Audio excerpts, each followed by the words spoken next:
baginda Rasulullah SAW menyebutkan dua perkara penting dalam mencari ilmu. Yang pertama ilmu, yang kedua adalah adab dan juga akhlak. Adabani Rabbi fa ahsana ta'dibi. Allah mengajarkan adab kepada saya dan ia adalah sebaik-baik adab, kata baginda Rasulullah sallallahu alaihi wa ala alihi wa sahbihi wasallam.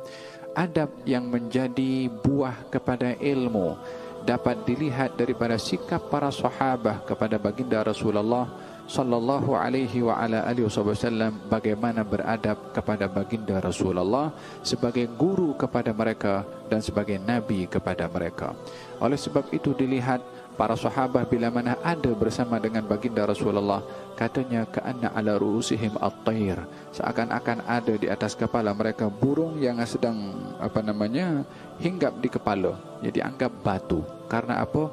Terlalu khusyuknya, tenangnya mereka ketika berada di hadapan baginda Rasulullah sallallahu alaihi wa ala alihi wasallam.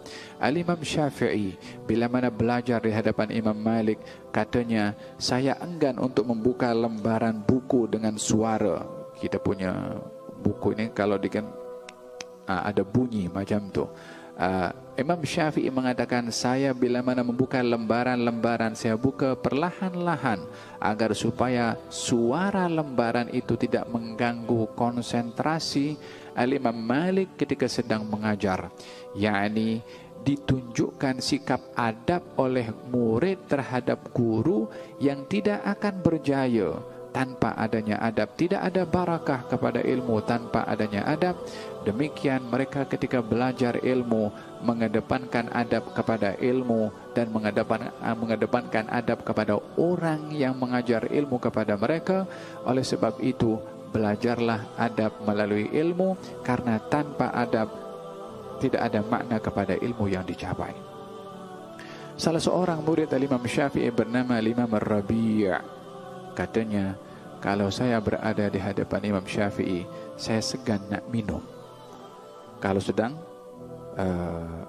sedang menyampaikan, segan nak minum karena takut mengganggu gerakan itu kepada gurunya Imam Syafi'i.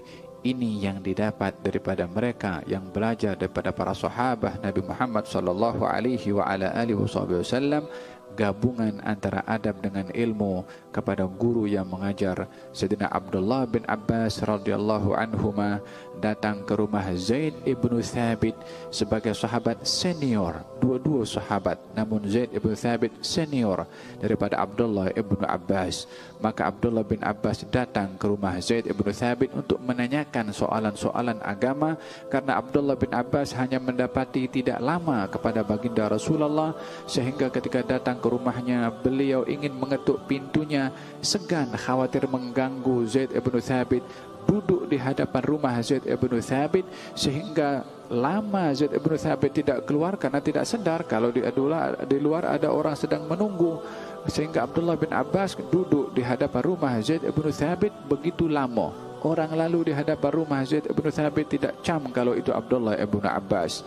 Sehingga Zaid ibn Thabit keluar, lalu ditanya oleh Zaid ibn Thabit, wahai anak saudara Rasulullah, kenapa engkau datang, kenapa tak ketuk pintu? Katanya, aku segan mengganggu kepada engkau.